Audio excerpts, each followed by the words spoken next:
برای اینکه ببینیم ایران قبل از انقلاب واقعا چطوری بوده، مخصوصا که تصمیماشو چطوری میگرفتن، دولت چطوری اداره میشد و اینا در دوره‌های مختلفش، یه راه خوبی که من پیدا کردم اینه که به جای اینکه برم دنبال یه آدم بگردم بگم این آدم خوبیه، این آدم صادقیه، این آدم دقیقیه، ببینم این چی میگه، برم با آدمای مختلف صحبت کنم.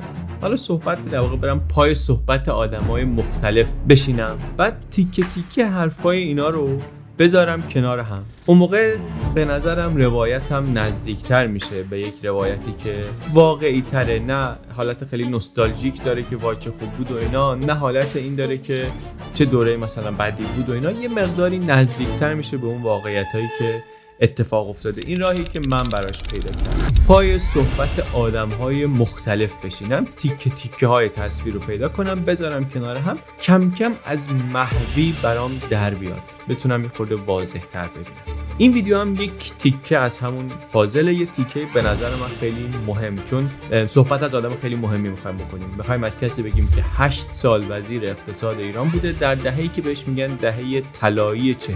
چرا میگن دهه طلایی؟ چون 10 سالی که رشد اقتصادی دو رقمیه، میانگین تورم 2% حدوداً، دلار توش از 8 تومن میشه 7 تومن و از اینا گذشته توش صنعتی میشه. ایران صنعتی شدن شروع میشه، سازمان گسترش و نوسازی صنایع تأسیس میشه و از ایران ناسیونال که میشه مثلا جد همین ایران خودروی امروز، تا تراکتورسازی تبریز، تا ذوب‌آهن اصفهان، تا کلی دیگه از صنایع سبک و سنگین دیگه در ایران راه میفتن. دهه 40 انقدر درخشانه که جمهوری اسلامی هم حاشاش نمیکنه. اینطوری هم نیست که به خاطر پول نفت باشه، اصلا قبل از جهش قیمت نفت تموم میشه اون دوره خوب. آماراش یه طوریه که خیلی کسی متعرض این اسم‌گذاری نمیشه. پس از نظر فنی تکنیکی کسایی که آمار و اینا باهاش کار میکنن، اون دهه مهمیه. اونایی هم که گذشته طلایی رو بهش مثلا احساس نوستالژیک و اینا دارن، باید بدونن که اون دهه است که اون گذشته رو ساخته و ممکن کرده. اگر تصویر خوبی از گذشته هست، محصول کارهای اون دهه است یک بخشش. و آقای عالیخانی یکی از آدمای مهم اون دهه است. همه چی ایشون نیست، این یکی از آدمای مهمه، چون توی اون دوره وزیر اقتصاد از آدمای مهمیه که نقش داره، فکراش، تصمیمهاش و کارهاش شکل داده به یک بخش مهمی از ایران در اون دهه‌ای که استثناءً اوضاع خیلی خوبه. 7 سال 8 سال وزیر اقتصاد، منتها وزیر اقتصادی که حوزه وزارتش و اختیاراتش و اثرگذاریش از وزیر اقتصاد امروز خیلی بزرگتره، نقشش خیلی مهمتره. من اینطوری فکر میکنم که اگر که ما در همه تاریخ معاصرمون یه دهه‌ای داریم که از نظر توسعه خیلی شاخصه، خیلی برامون باید مهم باشه که بریم درباره اون دهه بیشتر بدونیم، آدمای مهمش رو بیشتر بشناسیم، بهتر بشناسیم و بعد ببینیم که اون آدما خودشون چطوری تعریف میکنن، خودشون چی میگن از کارشون، میگن چی کار کردیم. یعنی یه دید اینه که مثلا بریم تحلیل رو بخونیم ببینیم که بقیه میگن چی کار کردن. یه راه هم اینه که ببینیم خودشون چی میگن این آدما. تو این ویدیو این کار میخوایم بکنیم. میخوایم بریم سراغ یه مصاحبه‌ای که آقای عالیخانی سال 65 66 کرده با حبیب لاجوردی که ما خیلی به همت بلندش مدیونیم، در قالب تاریخ شفاهی دانشگاه هاروارد 18 ساعت حرف زدن. ما میخوایم بریم ببینیم که چیاش برامون جالبه از همه این 18 ساعت، چند تا موضوعش برای ما جالبه، میخوایم ببینیم توی این موضوعات چی داره به ما بگه. حالا به علاقمندان حوصله‌دار پیشنهاد میکنم طبعا همشو برن ببینن و بشنون، ولی برای اونایی که ممکنه نتونن یا ممکنه یک مشوقی لازم داشته باشن برای اینکه برن این کارو بکنن، ما اینجا چند تا نکته میگیم که ببینیم ایشون چی میگه درباره یه چیزایی مثل اینکه من چی کار کردم وقتی وزیر اقتصاد شدم، چه کارهای مهمی کردم، درباره اینکه ساختار سیاسی اون موقع کلاً چطوری کار می‌کرد، درباره فساد، درباره هویدا، درباره شاه، درباره ایده هایی که مطرح بود. میخوایم ببینیم این آدمی که تا بالای پله‌های بوروکراسی ایران رفته، با کارنامه خوبم کار کرده و البته تو همون ساختار به مشکل خورده و نهایتاً رفته کنار. اول من یه کوچولو داستان خودشو میگم خلاصه، بعد دیگه میریم توی نکته‌های دوره وزارتش. آقای علی نقی عالیخانی.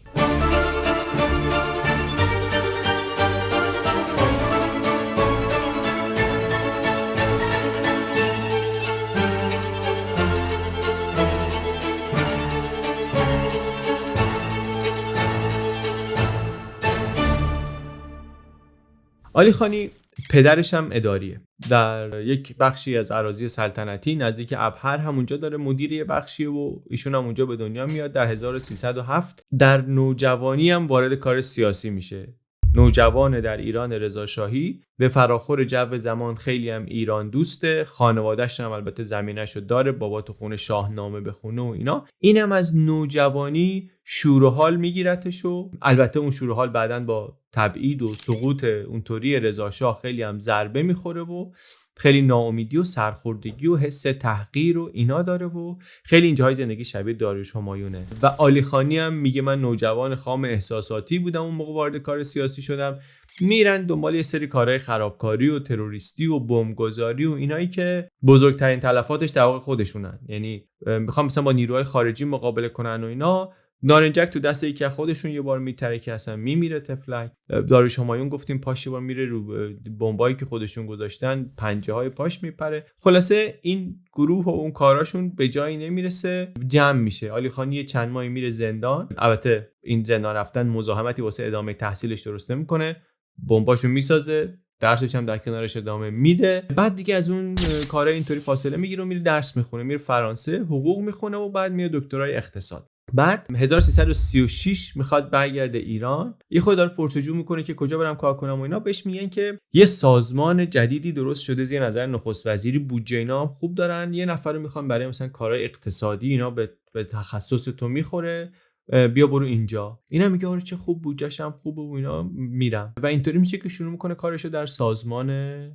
چی؟ سازمان امنیت و اطلاعات کشور، ساواک. خودش میگه من نمیدونستم کجا دارم میرم، شاید هم واقعا نمیدونسته، شاید هم حالا اول دهه 60 که داره مصاحبه میکنه نمیخواد مثلا به عنوان ساواکی و اینا مثلا شناخته بشه. ولی اینطوری نیست که از سازمان بد بگه یا مثلا اظهار پشیمونی کنه مثلا از اینکه تو ساواک کار میکرده. یه خورده نارضایتیش از اینه که اونجا کار قایمکی بوده و مثلا میگه ما کارهای درخشانی کردیم، اونا نمیتونستیم جای دربارش صحبت بکنیم. وگرنه نه از سازمان بد میگه، نه مثلا رابطش بگی با پاکروان و بختیار و اینا به هم میخوره، نه رابطه نزدیکی با اینا داره. کار مهمش هم که فکر میکنم مثلا ارزش داره اینجا دربارش صحبت کنیم، برقراری روابط اقتصادی با اسرائیل. به خاطر اینکه حالا ممکنه سوال پیش بیاد مثلا چرا ساواک چی کار داره به روابط اقتصادی با اسرائیل؟ واقعیتش اینه که اصلا سیاست خارجی در منطقه با همسایگان و در منطقه بیش از این که دست وزارت خارجه و دیپلمات‌ها و سیاسی‌ها باشه، دست امنیتی‌ها بود. همونطوری که امروز هم هست، اون موقع هم بود. سفیرای ایران در کشورهای همسایه بیشتر آدمای امنیتی بودن تا دیپلمات و سیاسی و بیزنسی و اینها. رابطه مثلا با شیخ نشین‌های جنوب خلیج فارس از طریق تیمور بختیار بود که زمانی رئیس ساواک بود، در حالی که رابطه با اروپا اینطوری نبود، رابطه با آمریکا اینطوری نبود. اونجاها اگر امنیتی‌ها وارد می‌شدن که مثلا تیمور بختیار یه دفعه نزدیک شده بود، سریع شاه عکس‌العمل نشون میداد و میذاشتشون کنار. شاید به خاطر اینکه رابطه با اروپا و آمریکا رو بیشتر به صورت فرصت میدید، رابطه اطراف ایران رو یه خورده تهدید میدید. هر جا احساس تهدید باشه نگاه امنیتی میشه. شاید هم برعکس باشه دیگه، شما چون امنیتی میکنی سیستم رو، تهدیداته که توش برجسته میشه، در حالی که واقعا نگاه به غرب یک طور دیگری بود. علی خانی خلاصه تو این دوره میاد و کار میکنه و متا خودش میگه من از امنیتی بازی و این چیزا خیلی خوشم نمیاد، ولی کارهایی که اون موقع کردم کارهای خیلی خوبی بوده، هرچند خیلی دربارش شفاف و علنی صحبت نمیشد به خاطر حساسیتایی که بود به خاطر کار کردن با اسرائیل. ولی ما یه سری شرکت‌های سوری خارج از ایران درست کردیم و اینا و کار کردیم، با اسرائیل کار کردیم. بعد رئیس ساواک داشت عوض میشد دیگه، منم از ساواک آمدم بیرون. با هویدا دوست بودم، هویدا شرکت نفت بود، من رفتم شرکت نفت. بعد فرصت شد که برم توی دولت، فرصت شد برم در دولت با حضور در کابینه علم. در کابینه دوم علم ایشون میره وزیر اقتصاد میشه، بعد اونجا هست، منصورم که میاد هست، هویدا هم که میاد هست و دیگه هست تا 1348 استعفا میده، یه مدت کوتاهی میشه رئیس دانشگاه تهران و بعدم دیگه کلا از صحنه اقتصاد و سیاست ایران میره بیرون و میره در بخش خصوصی اصطلاحاً دیگه. حالا همه این چیزاشو خیلی خلاصه گفتم، سعی کردم از همه اینا بپرم، با اینکه اینا همش خیلی جالبه و پرنکته، ولی ما میخوایم بریم دقیق بشیم توی اون دوره وزارت اقتصادش. میخوایم ببینیم توی این 8 سال چه کار میکنه و اولش در نتیجه باید ببینیم که اصلا تو چه شرایطی میاد و چی میشه که میاد و اصلا ایشون کی هست وقتی که میشه وزیر اقتصاد. زمانی که علی خانی وزیر میشه خیلی زمان مهمیه در کشور. 2 ساله که مجلس منحل شده، یعنی در واقع کشور قوه مقننه نداره، دولت داره تصویب نامه میگذرونه در هیئت وزیران و اونطوری دارن میچرخونن. دولت امینی چند ماه قبلش شکست خورده، در واقع نتونسته با هیچ گروه سیاسی مهمی ائتلاف بکنه، پشتیبانی آمریکا رو هم از دست داده رفته و علم رو شاه نخست وزیر کرده. یه آدمی که دیگه نزدیک به خودشه، کاملا مورد اعتمادشه، اینو آورده و رفراندوم اصلاحات ارضی و انقلاب سفید هم با این اجرا کردن. اصلاحات ارضی رو ویدیوشو دیگه ساختیم، مفصل دربارش تعریف کردیم. مهمترین شاید پروژه‌ایه که اومدن باهاش ساختار جامعه ایران رو تغییر بدن، ساختار اقتصاد سیاسی ایران رو تغییر بدن، زمین‌های بزرگ مالکان رو تقسیم بکنن و در واقع کشور رو بندازن روی ریلی برای صنعتی شدن. فکر می‌کردن که این یک مانع بزرگه، اینو برداریم بریم توی مسیر صنعتی شد. اون تا کشور در رکوده، درآمد نفت هنوز واقعا چیز قابل توجهی نیست، منابع درآمدی دولت محدوده. چیکار کنیم چیکار نکنیم؟ حالا انقلاب سفید هم انجام شده، رفراندوم شده، یه اصلاحات خیلی اساسی باید انجام بشه. تصمیم میگیرن شاه و علم که کابینه رو کلا عوض کنن، یعنی همه کابینه علم استعفا میدن، شاه دوباره علم رو نخست وزیر میکنه و میگه حالا کابینه جدید درست کن. تو کابینه جدید علم علی خانی رو انتخاب میکنه برای یکی از حساس ترین پست ها، وزارت اقتصاد. علی خانی اصلا تو این فاز نیست، اصلا پرته از فضای دولت و سطح اول سیاست و اینا. انقدری که اون موقع خب بالاخره همین اینایی که وزیر میشه هم دیگه میشناسن، آشنا دارن، تو شبکه‌های همدیگه هستن. انقدر علی خانی تو این شبکه‌ها نیست که اصلا خونه علم نمیدونه کجاست. یه آشنایی بهش پیغام میده که آقا نخست وزیر دنبال شماست که میخواد تو رو وزیر کنه. این با همون پا میشه میره خونه علم و علم بهش میگه که بله اینطور اونطور. علی خانی انقدری باز رفت و آمد توی این مهمونی‌ها و محافل دربار و اینا نداره که یه دست لباس رسمی مناسب نداره که بپوشه بره پیش شاه. علم براش از یکی لباس قرض میگیره برای این مراسم. چنین آدمی رو چطوری پیدا کردن و چرا اینو آوردنش؟ خود علی خانی میگه که اینا دنبال یه سری چهره‌های جوونی میگشتن که آمریکا درس نخونده باشن ولی سابقه فعالیت چپ هم نداشته باشن. در واقع اینطوری که نگاه کنی علی خانی یه جور خیلی خاصی به این میخوره پروفایلش. علی خانی البته جای دیگه میگه که من یه جور گرایش به یک سوسیالیسم اروپایی داشتم ولی این گرایش چپ حساب نمیشد اون موقع. فعالیت سیاسی چپ هم نداشت اون موقع. بر همین اون باکس و تیکشو میزد، اون شرایطو داشت. نکته دیگری که داشتیم بود که فرانسه درس خونده بود، آمریکا درس نخونده بود. آمریکا خب وزنش خیلی زیاد بود در سیاست و بدنه دولت ایران. گرایش خود شاه بود، برنامه‌های اصلی 4 بود، نهادهای اقتصادی ایران بودن که نزدیک می‌شدن به آمریکا و کم کم این فکر پیش آمده بود که تعداد آمریکایی‌ها، آدمای آمریکا درس خونده و گرایش آمریکایی و اینا توی تشکیلات سیاسی اقتصادی ایران دیگه خیلی زیاد شده. اون طرف تو آمریکا هم کندی اومده سر کار، شاه هم رابطه خوبی با کندی نداره. اینه که میخوان دنبال یه کسی باشن که خیلی دیگه همه چی آمریکایی نباشه، همه آمریکایی نباشه. پوزیشن هم پوزیشن مهمیه، گفتم دیگه میخوان کشور از اقتصاد کشاورزی بره به سمت اقتصاد صنعتی. برنامه اصلی شاه اینه. علی خانی میاد و یک نکته خیلی مهمی داره و اونم اینه که خب برای اینکه یک همچین پروژه بزرگی اجرا بشه 2 تا وزارتخونه باید در هم ادغام بشن که مرکز فرماندهی یه جا باشه، تصمیمات از یه جا بیاد. وزارتخونه اقتصاد و بازرگانی اینا باید یکی بشن. وزیری که گفتم نقشش از امروز مهمتره، اینو یکم بازش بکنم. حالا یه بخشی شخصیت خود علی خانی و اینا این به کنار، یه بخش دیگرش اینه که خب الان یه بخش بزرگی از اقتصاد میدونیم در کنترل دولت نیست. بنیادا و نهادا و چی اینا هستن دیگه. خود دولتی‌ها هم دارن میگن که اینقدر درصد از دولت اصلا اقتصاد اصلا دست دولت نیست. اون موقع اینطوری نیست. از این بنیادا مثلا هست، بنیاد پهلوی هست، پولدار هم هست، ولی اولی که یه دونه است، بعدش هم این که سهمش از اقتصاد واقعا به اندازه سهم این بنیادایی که الان هستن نیست. یعنی چی؟ یعنی اون بخشی از اقتصاد که دولت میتونه کنترلش کنه بخش بزرگتریه به نسبت امروز. این یه نکته است. نکته دیگه اینه که گفتم 2 تا وزارتخونه رو میان یکی میکنن و این باز یه پالسیه که قدرت قراره تو این حوزه متمرکز بشه. رگولاتور اصلی قراره که بیاد قانونگذاری بکنه، کارهای دستگاه‌های مختلفی رو هماهنگ بکنه در زمینه سیاست‌های تولیدی، صادرات و واردات، گمرکی، بازاریابی خارجی، تعیین اولویت‌های توسعه اقتصادی، کارهای اقتصادی، مشوقا رو گذاشتن، مانعا رو گذاشتن. همه اینا میخواد از یک جا تصمیم گیری بشه. وزارت اقتصاد یا مستقیم میخواد کنترل بکنه، بنگاه‌ها خیلی دولتی هستن، بنگاه‌های اقتصادی، یا میخواد قانون بذاره، مقررات بذاره، غیر مستقیم فعالیت‌های بخش خصوصی رو کنترل بکنه.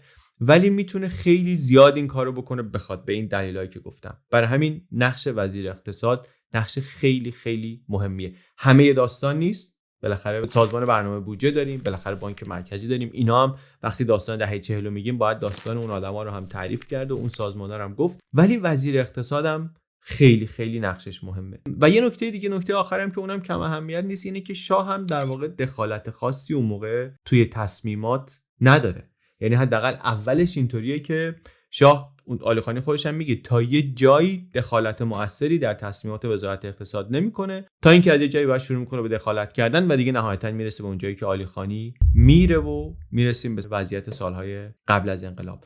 اون موقعی که عالیخانی میاد اینطوری نیست، شاه دخالت نداره. و زمانی هم هست که رکود شدیدی گرفته کشور رو، طرح‌های عمرانی هست ولی پولی برای اجراش نیست. انقدی پول نیست، عالیخانی میگه که ما کلی مذاکرات فشرده و اینا کردیم، مثل صادرات خشکبار و صنایع دستی را بیفته. این برامون یه چیز خیلی بزرگ و مهمی بود که بتونیم اینا رو به اروپا مثلا صادر بکنیم. موفقیت بزرگ ما بود در اون موقع. ما بحثمون مثلا این بود که درآمد نفتی سال دیگه 600 میلیون دلار میشه یا نمیشه.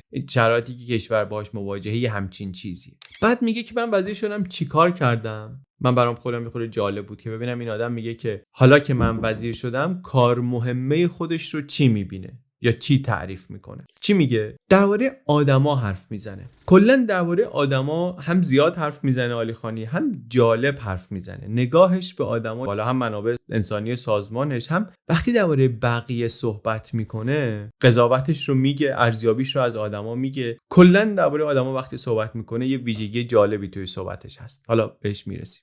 وقتی که الان بهش پیشنهاد وزارت میده، عالیخانی یک شرط میگه شرط من اینه که هر کیو خواستم بتونم عوض کنم، هر کیو خواستم بتونم بیارم، هر کیو خواستم بتونم ببرم. چون دو تا وزارت خونم قرار با هم ادغام بشن، خیلی تغییرات هم باید اتفاق بیفته. این مهمه به خاطر اینکه اون موقع هر کی سر کاره به احتمال زیاد با یه ارتباطی رسیده اونجا دیگه، یکی رو میشناخته، کسی سفارششو کرده و اگه این آدمو دست بهش بزنی اون رابطه‌های قدرتمندش بالاخره سر و صدا میکنن و بعدش هم پست جدید میشه، کلی توصیه هست، کلی فشار هست، خیلی کار کردن سخت میشه. و برای یکی مثل عالیخانی که پشتیبانی سیاسی هم نداره، شبکه پشتیبانی هم نداره در قدرت، کار دشوارتر هم هست. چه کار میکنه این چالش رو عالیخانی؟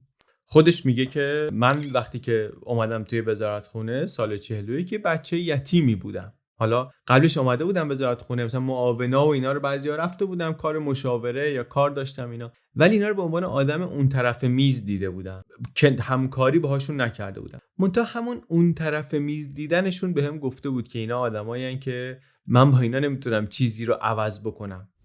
اون کاری که من میخوام بکنم با این آدما شدنی نیست. من با اینا بخوام ادامه بدم همون کار قبلا انجام میشه. من نمیتونم، من اینو نمیخوام. برای همین باید تغییرات بزرگی بدم توی سیستم. بعد آدمی هم هست که میگم آدما براش مهمن. وقتی درباره آدما صحبت میکنه، چه کسی که زیر دستش بوده، چه بالا دستش بوده، چه همکارش بوده، چه میشناخته، وقتی دربارهشون صحبت میکنه تجزیه میکنه آدما رو به یک مجموعه ای از خصوصیاتی که بعضا متضاد هست، متناقض هست. و واقعیت هم اینه که ما اینطوریم دیگه، ما همه همینطوری هستیم، ما مجموعه‌ای از تناقض‌ها هستیم. ولی خیلی وقتا وقتی درباره خودمون یا درباره کسی صحبت میکنیم حواسمون به این نیست، فکر میکنیم باید روایت یک دستی داد، در حالی که واقعیت اینطوری نیست. کسی یک دست نیست. عالیخانی وقتی در مورد تیمور بختیار صحبت میکنه میگه بله این آدم خیلی باهوشی بود، آدم خیلی باسوادی بود، آدم صاحب تحلیلی بود، آدم شجاعی بود و آدم فاسدی بود به لحاظ مالی و به لحاظ اخلاقی. یه گاهی تبدیل میشد به یه خان ایلیاتی، خیلی خشن، خیلی جاه طلب و این میگه دنبال نخست وزیری بود و به نظر من نخست وزیریش برای کشور فاجعه بود. همه اینایی که میگه آدم میگه که چطور شد تو که گفتی اونطوری بود پس اینطوری بود، در حالی که واقعیت همینه. حتما اینطوری فکر میکنه درباره این آدم. فکر ما درباره آدم‌ها مجموعه‌ای از تناقض هاست، همونطوری که ما خودمون مجموعه‌ای از تناقض ها هستیم. و همین آدم بختیار رو علیخانی رابطه‌شو باهاش حفظ میکنه، حتی وقتی بختیار مغضوب میشه و یه جور شبه تبعیدی میفرستت شاه سوئیس، رفت و آمد کردن باهاش هزینه سیاسی داره، علیخانی باز هر بار میگه من سوئیس کار داشتم میرفتم به بختیارم یه سری میزدم. یا مثلا درباره پاکروان صحبت میکنه. پاکروان هم رئیس ساواک بود یه مدتی. میگه که اونم آدم انتلکتوالی بود، آدم با مطالعه‌ای بود، آدم تحلیلگری بود، دانش فوق‌العاده‌ای درباره تاریخ تمدن در جهان داشت، مدیریتش هم صفر. میگه اصلا مجموعه زیر دستش رو نمیتونست اداره کنه. یا همینطوری درباره جهانگیر تفضلی صحبت میکنه، تناقضاتش رو میگه. درباره اشرف خواهر دوقلوی شاه کمتر کسی به خوشنامی به نیکی ازش یاد میکنه. واقعا علیخانی هم که صحبت میکنه فسادش رو تایید میکنه، با جزئیات هم موارد فسادش رو میدونه، ولی در عین حال میگه که اشرف آدم صریحی بود، من از این اخلاقش خوشم میومد، باهوش بود، نکته رو صریح میگرفت، شخصیت قوی داشت و مثل من اونم رک بود و حرفش رو رک میزد. برای همین ارتباط برقرار کردن باهاش بر من راحت بود، چون درخواستش رو مستقیم میگفت، معمولا هم درخواستش غیر قانونی بود و منم مستقیم معمولا نه رو بهش میگفتم. ببین وقتی میگم در مورد آدما اینطوری صحبت میکنه، منظورم یه همچین مثال های. درباره زیر دستانش هم وقتی صحبت میکنه یه همچین بیانی داره. میاد خلاصه توی وزارتخونه و معاونین رو عوض میکنه. اینا رو هم میگه بعضی از اینا آدمای خیلی خوبی بودن، بعضیاشون با من دوستان خوبی شدن بعدن، ولی اینا به درد کار نمیخوردن. برعکسش هم هست، خیلی دیگر هم میگه اینا آدمای شارلاتانی بودن، آدمای پشت هم اندازی بودن، ولی به درد انجام بعضی از کارا میخوردن. مثلا درباره شریف امامی صحبت میکنه. شریف امامی آدمیه که مشهوره به فساد.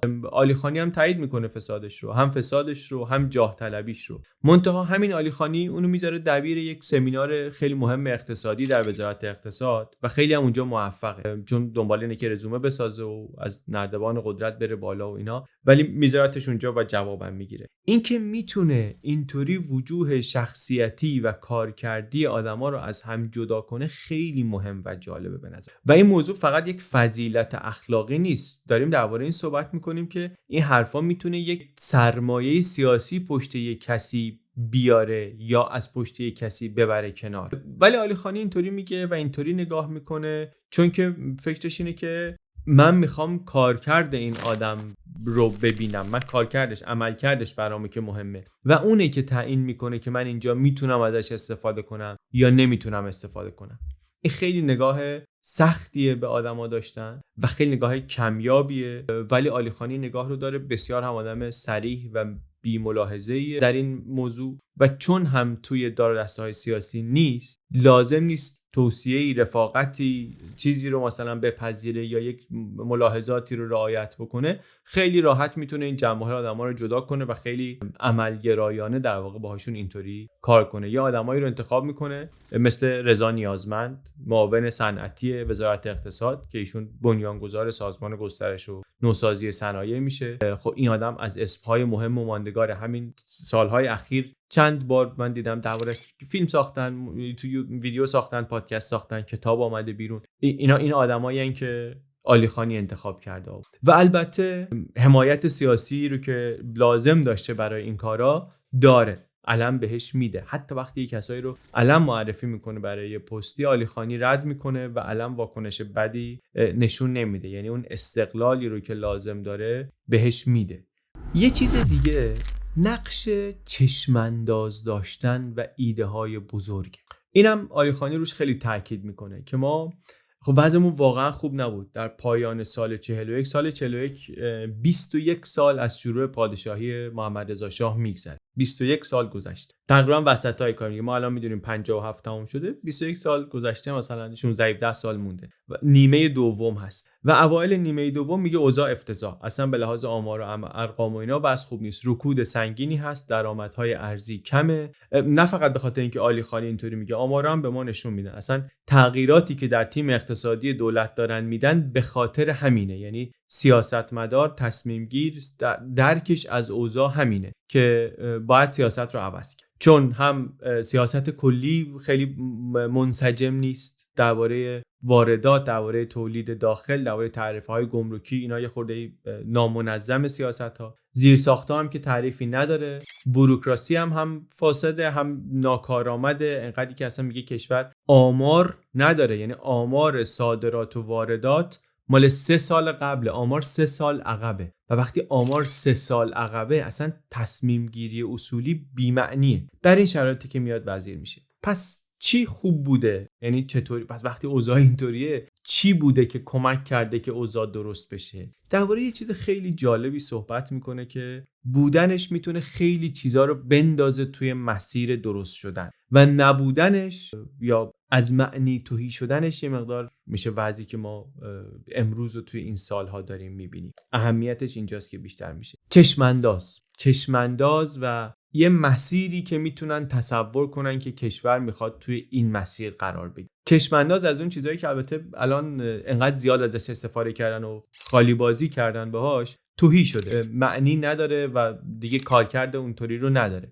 اصلا اعتماد به این ابزار مهم، چشمانداز داشتن و چشمانداز ساختن، اینا از بین رفته، دیگه کسی جدی نمیگیره. اون موقع ولی هنوز اینطوری نشد. اون موقع خیلی مهمه که وقتی که اوضاع بده، هنوز هیچی نیست، یه چشماندازی ترسیم میشه که برای خیلیا باورپذیره، به خاطر اینکه میتونن بگن که بسیار خوب، میفهمیم وضعیت فعلی هر چی که هست به کنار، داریم شروع میکنیم توی این مسیر حرکت کنیم. فقط هم حرفش نیست، فقط هم اسمش نیست، اصلا میگه این که من وزیر بودم، این که توی این کابینه که بجز چند تا چهره یه مقدار آشناتر در سیاست، بقیه همه وزرای جوون بودن، وزرایی که حالا بعداً پستای خیلی مهم و حساس گرفتن و آدمای خیلی مهم شدن و اینا، این نشون دهنده این بود که برای اون چشمانداز داره سرمایه گذاری میشه. اون چشمانداز جدیه، اراده سیاسی واقعی پشتش هست. یه نشونه دیگه که اون چشمانداز جدیه این که حکومت داره اون برنامه اصلاحات ارضی رو اجرا میکنه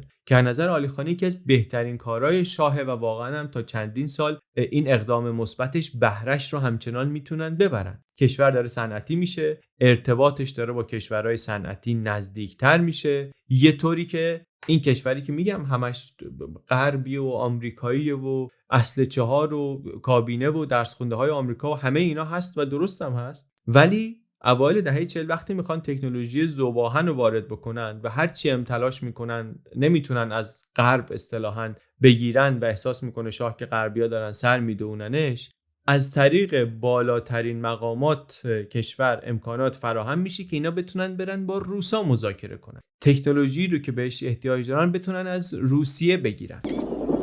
مجبور هستیم در این موقع از همکاری‌های دولت دوست و همسایه خود اتحاد جماهیر شوروی در امر همکاری و تأسیس این صنعت مهم سپاسگزاری بکنیم و اطمینان داشته باشیم که این روح تفاهم و همکاری ادامه خواهد داشت.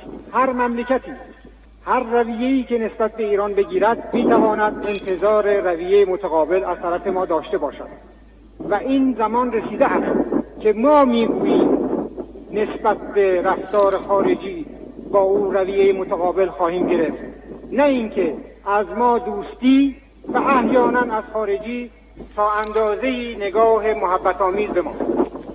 حتی اخطار می‌کنم که حتی اگر دوستان فعلی ما منافع ایران را از هر جهت به خصوص در خلیج فارس محترم نشمارند، باید از طرف ایران انتظار همون رویه را نسبت به خودشون داشته باشند. نه تنها رقشه راه مشخصه، بلکه سرمایه سیاسی کشور در بالاترین سطح حاضره که بیاد پشتش. پس اون چشماندازه یه شعار تو خالی نیست و چون تو خالی نیست یک چرخه امیدبخشی درست میشه. یه کارایی میکنن، حمایت میشه، نتیجه میگیرن، نتیجه‌ای که میگیرن میشه پایه‌ای برای کارهای بعدی و این چرخه ادامه پیدا میکنه. یک بخش زیادی از این در بخش دولتی اقتصاده، یه بخشش هم توی بخش خصوصیه. بخش خصوصی تازه هم داره شکل میگیره اونجا، مخصوصا تو صنعت. عادت هم نداره در شرایط رقابتی بیاد کار بکنه که مثلا واقعا قواعدی توش هست و اینا. عادت به رابطه و پارتی بازی و اینجور چیزا داره. عالی خانی متوجه میشه که خب این باید عوض بشه و میگه ما این احساس رو ایجاد کنیم که اون شعارهایی که همیشه میدن و اینا به کنار، دولت واقعا میخواد که بخش خصوصی روی پای خودش وایسه و این ساختن این اعتماد خیلی خیلی کار سختیه. منتها چون اومدن وزارت اقتصاد و بازرگانی رو یکی کردن، دست وزیر خیلی بازه که چطوری تصمیم بگیره، چطوری مشوقا رو تنظیم بکنه که از تولید داخلی حمایت بکنن. عالی خانی همون اول یه سری مقررات حمایتی میذارن برای تولید کننده های داخلی، در واقع یعنی واردات یک کالاهایی رو که در داخل مشابهش تولید میشه محدود میکنن. حالا اونی که در داخل تولید میشه کیفیتش از خارجی پایینتره، ولی میگن اشکال نداره، اینجا این کارو میکنیم که صنعت راه بیفته و بره جلو. این خب کاریه که خیلی‌ها طبعا نمیپسندن. خود عالی خانی میگه که خیلی از دوستای من ذاتاً هم آدمای بدی نبودن، ولی اینا میخواستن که از روی کتابای دانشگاهی، از روی تکست بوک‌های علم اقتصاد مملکت رو اداره کنن و خب اونجاها رو هر کتابی رو باز می‌کردیم میگفت این مقررات حمایتی خوب نیست در مقابل اصول رایج علم اقتصاده، به خاطر اینکه باعث میشه مصرف کننده مجبور بشه بره جنس داخلی استفاده کنه در حالی که کیفیتش کمه، قیمتش بالاست و این باعث میشه تولید کننده انگیزه نداشته باشه جنسش رو بهتر کنه و این حرفایی که شنیدیم و بلدی. عالی خانی میگه که با منم خب دکتر فرانسه بودم، دکتر اقتصاد گرفته بودم دیگه، اینا چیز پیچیده‌ای نبود که نفهمم، این تئوری‌ها رو بلد بودم، ولی اینم میدونستم که در اون شرایطی که ما بودیم چاره ای نبود جز این که اول این بخش خصوصی رو بتونیم کمکش کنیم، بتونیم بهش یه انرژی بدیم. من اینطوری میفهمم که یه دوپینگی بهش کمک بکنیم، اصلا کمک کنیم رو پای خودش بتونه وایسه، بعدن این رقابت رو به وجود بیاریم.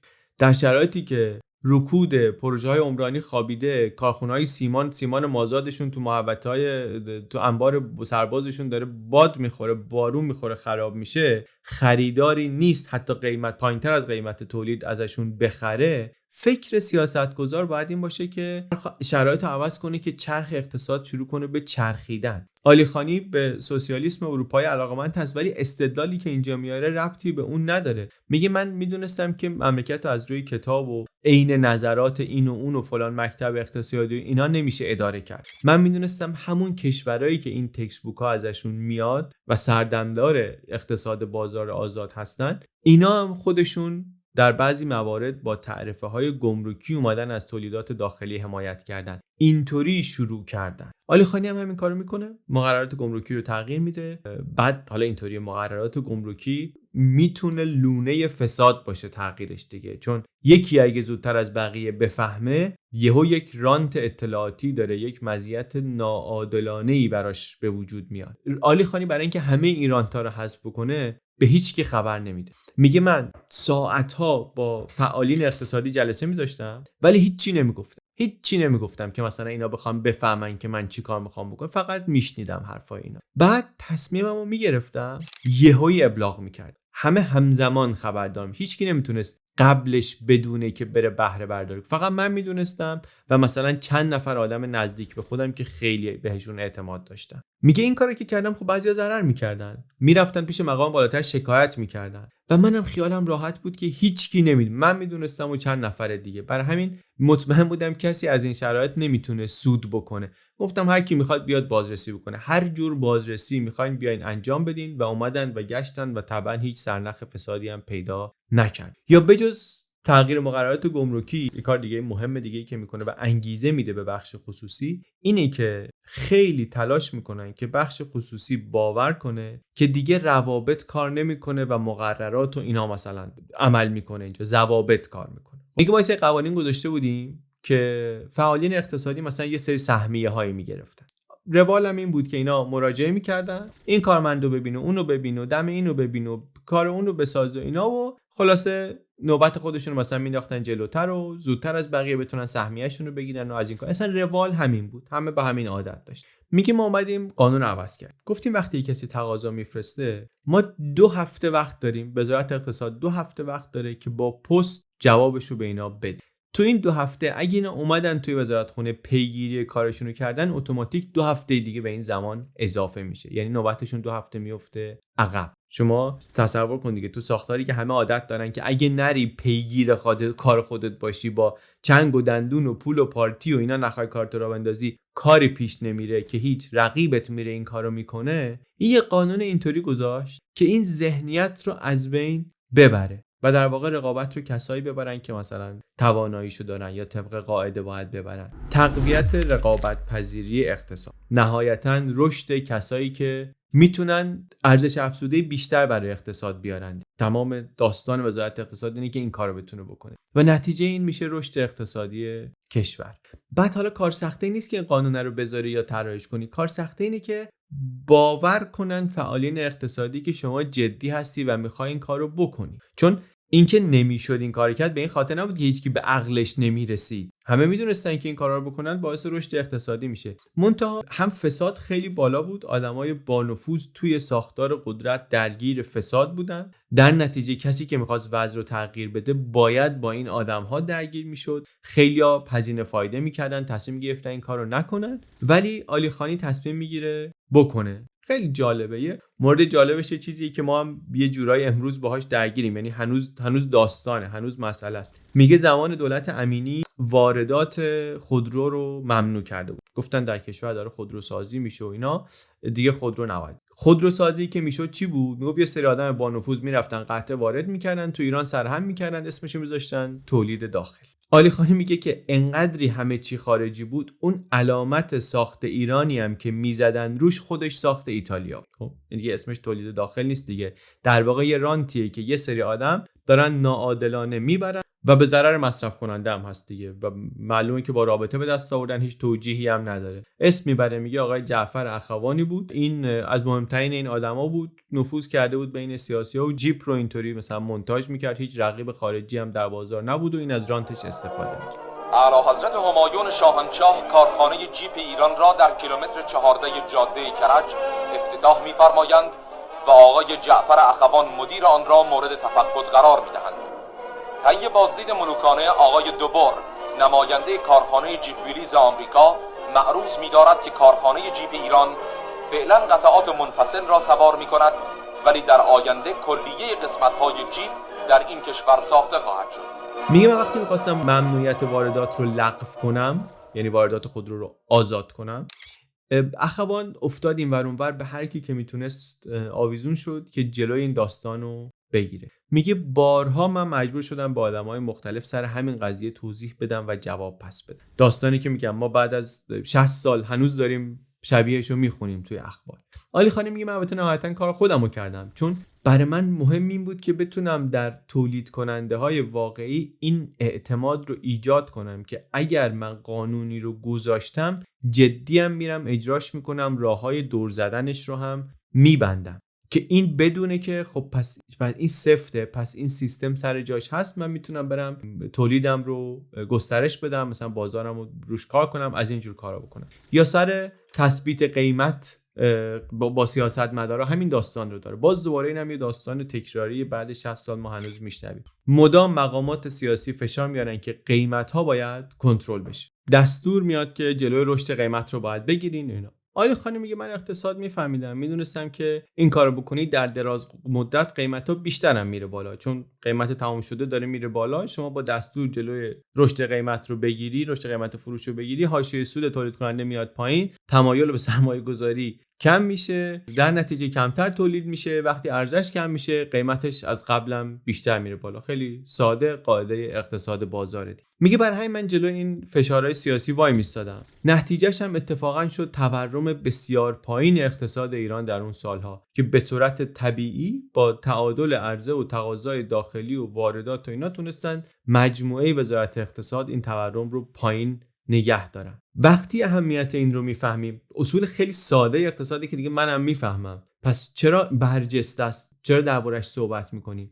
به خاطر اینکه همینو فلش فوروارد بزنید چند سال بعد از اینکه علی خانی از وزارت اقتصاد استعفا میده، قیمت رفته بالا، درآمدها زیاد شده، پول جدید رو شاه دستور میده که بیارن توی بودجه. اقتصاددانا مخالفن، کسی جرئت نمیکنه سفت و سخت جلوی این تصمیم بایسته و نتیجه این میشه که آره این تعادل عرضه و تقاضا به هم میخوره، قیمتا میره بالا. وقتی قیمتا میره بالا چیکار میکنن؟ میگن بریم با گرون فروشی مبارزه کنیم، بریم قیمتا رو کنترل کنیم، که در واقع میشه این که روی اون آتیش نارضایتی که وجود داره بنزین بریزن در اوایل و اواسط دهه 50. عین این دعوای سر تثبیت دستوری قیمت‌ها، همین دعواهایی که تا امروز هم هست. جلوی گرون فروشی رو باید بگیریم، این که نمیدونم قیمت ارز رفته بالا، چرا باید جنسی که قبلا خریدن گرون بفروشن، پس اینا دارن سودجویی میکنن. عین همون حرفا، البته با این فرق که الان دیگه خب بیش از نیم قرن از اون داستانا گذشته، از تئوری‌های اقتصاد و کتاب و علم و اینا هم کسی نمیخواست یاد بگیره. از نتیجه عملی این سیاست‌ها بعد از این چند دهه باید یه درس یه چیزی یاد میگرفت کسی اگه میخواست یاد بگیره،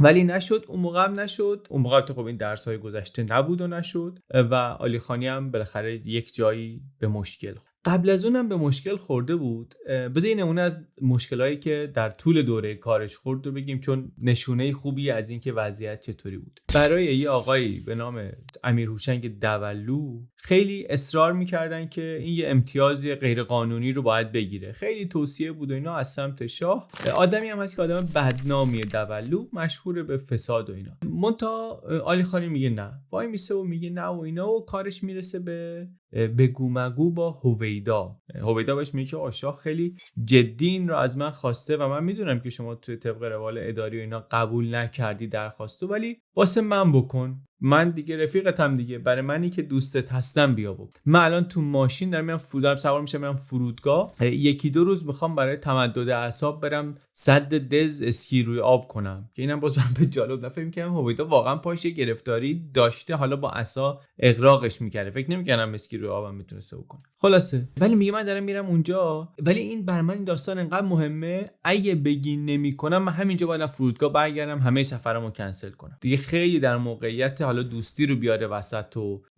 من دارم تعطیلاتمو مجبورم کنسل کنم و شاه گفته و هر چی داره میذاره وسط که فشار بیاره که علی خانی این کار رو بکنه. علی خانی میگه من خیلی متاسفم که اینو میشنوم، منتها من چون اسکی روی آب و این تفریحات اینطوری هیچ وقت تو زندگیم نکردم، نمیتونم خودم بذارم جای شما و درک کنم که چقدر اذیت میشی. ولی جواب من به هر حال همونیه که قبلا بود. نه. هویدا میگه خیلی خب اگه اینطوریه دیگه بیا خودت بریم پیش شاه، خودت بگو. باز علی خانی میگه باشه بریم پیش شاه. میرم پیش شاه. هویدا اول میره تو که صحبت بکنه. علی خانی میگه من دیگه آماده بودم همون حرفایی رو که زده بودم به شاه هم بگم، اگرم اصرار کردن استعفا بدم دیگه نرم سر کار. منتها بالاخره به نظر میرسه شاه توضیحات هویدا رو قبول میکنه و کار به اینجا نمیکشه. این مال اواخر دوره علی خانیه، اون موقعی که دیگه کارنامش واضحه، رشد اقتصادی کشور کاملا دیگه مشهوده. چرا هم علی خانی مقابله میکنه؟ چرا وای میسه مقاومت میکنه؟ به خاطر اینکه حالا مسئله اخلاقیش و اینا هست. مسئله دیگه‌ش هم اینه که میگه اینا نمیفهمیدن که بابا اگر من موفقیتی دارم، تونستم اعتماد بخش خصوصی رو به دست بیارم، موتور اقتصاد راه بیفته، به خاطر اینه که ما گفتیم نگاه دولت تغییر کرده و اینا باور کردن. اینا دیدن که واقعیه، ما واقعا استثناء قائل نمیشیم. من انقدر حواسم بوده که این بخش خصوصی بهم اعتماد داشته باشه که چند بار وقتی از سمت اداره مالیات به ما درخواست دادن که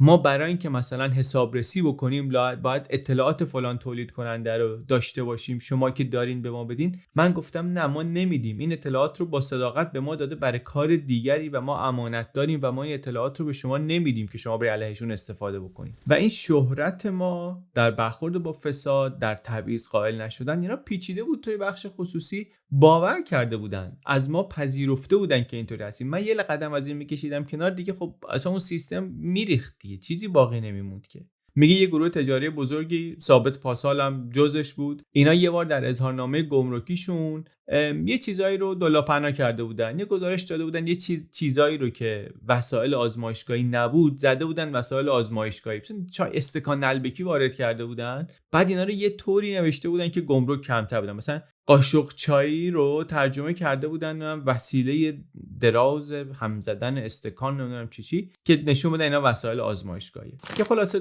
گمرک نده.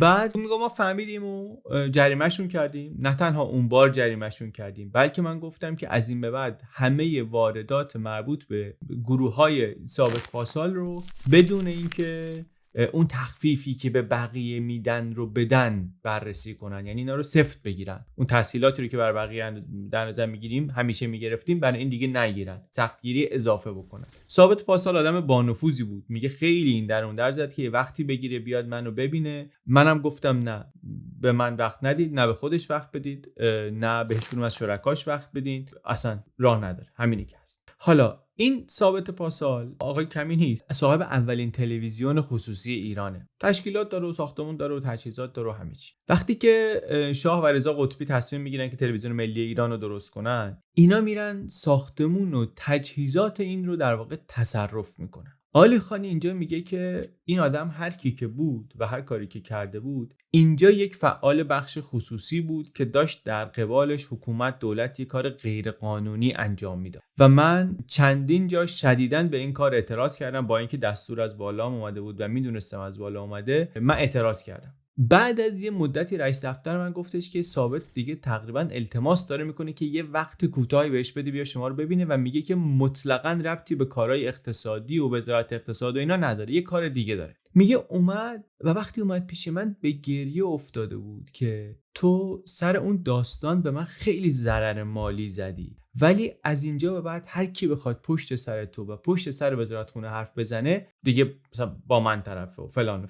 چی؟ چرا؟ چون خبرش به من رسید که تو چطوری پشت من در اومدی، در حالی که اصلا با من خوب نبودی، ولی سر قضیه تلویزیون و اینا جلوی قدرتمندترین آدم‌های مملکت از من دفاع کردی. اینه که اینطوری که نگاه می‌کنی علی خانی فقط هم از موضع اخلاقی نیست که اون توصیه ها رو قبول نمی‌کنه و اینا. میگه من فکر می‌کردم برای کارکرد این مجموعه باید اون اعتماد و اون تصویر ساخته بشه و اگه من یه کاری بکنم اون ضربه بخوره، خب همه چیزی رو که دارم از دست میدم. به جز اینکه خودم درگیر این روابط فسادآمیز میشم، اصلا اون کاری رو که میخوام انجام بدم نمیتونم انجام بدم. دیگه کاری از من بر نمیاد، موندنم هم دیگه بی معنی میشه. که در واقع همینطوری هم میشه. بعد از اون قضیه دولو فشارها از طرف مقامات سیاسی اضافه میشه تا اونجایی که میگه به این نتیجه رسیدم که موندن من بی معنیه. آدمی که وقتی وزارت رو قبول کرده که کشور در رکوده، وقتی وزارت رو ول میکنه و استعفا میده که تمام شاخصهای اقتصادی در بهترین وضع هستن. آدمی که وقتی که آمد اوضاع خراب بود ولی چشماندازی برای بهتر شدن وجود داشت، با همون امید آمد جلو. الان که داره میره اوضاع خوبه، خیلی بهتر از قبله، منتها چشماندازی برای بهتر شدنش نیست، بلکه شاید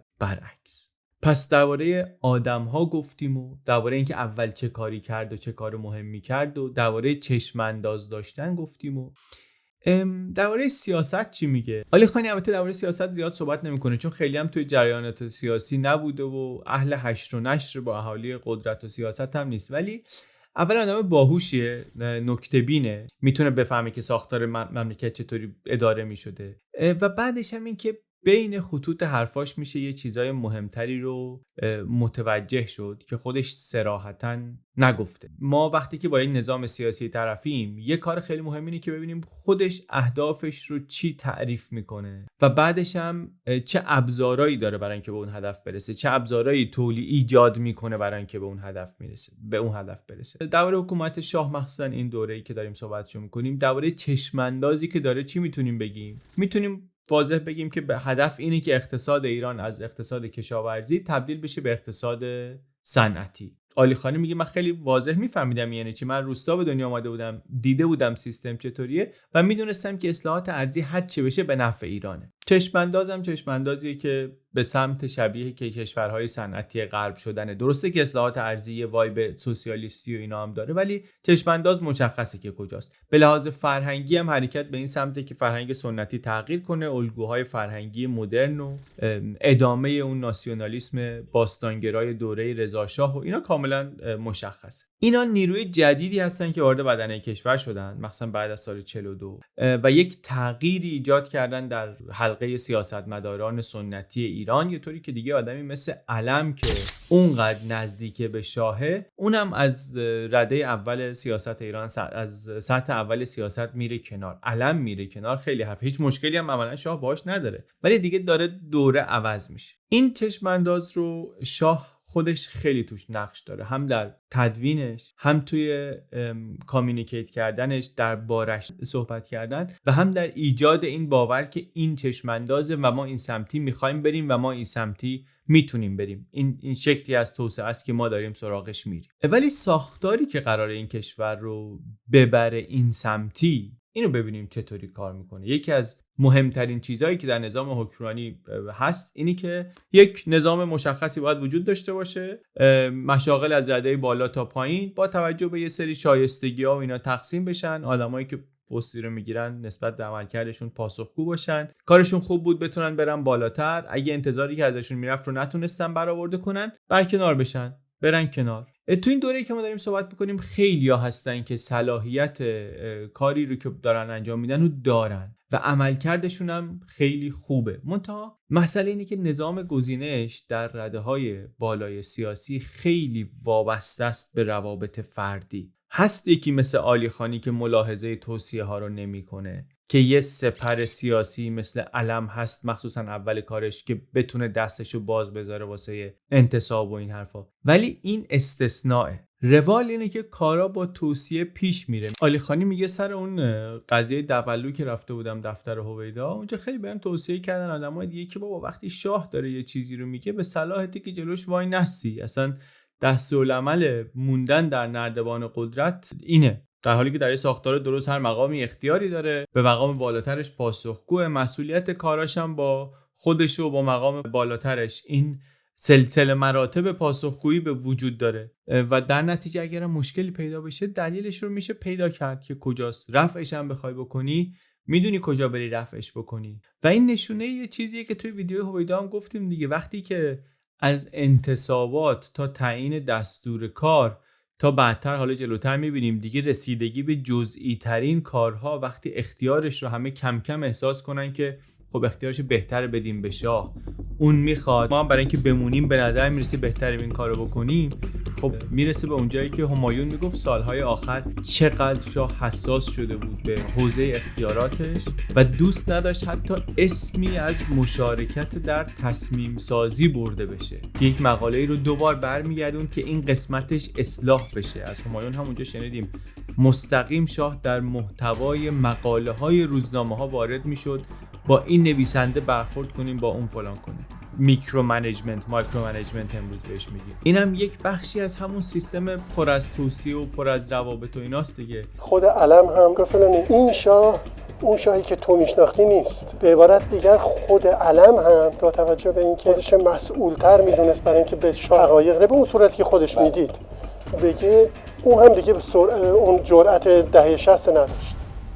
دو تا مثال از تو همین حرفای عالی خانی بزنیم. وزیر کشور میخواد شهردار تهران رو عوض کنه، میخواد یکی رو برداره یکی دیگر رو بذاره به جاش. جرأت نداره این کارو بکنه بدون رضایت شاه. حتی جرأت نداره بره پیش شاه بگه من میخوام این کارو بکنم. برای همین چیکار میکنه؟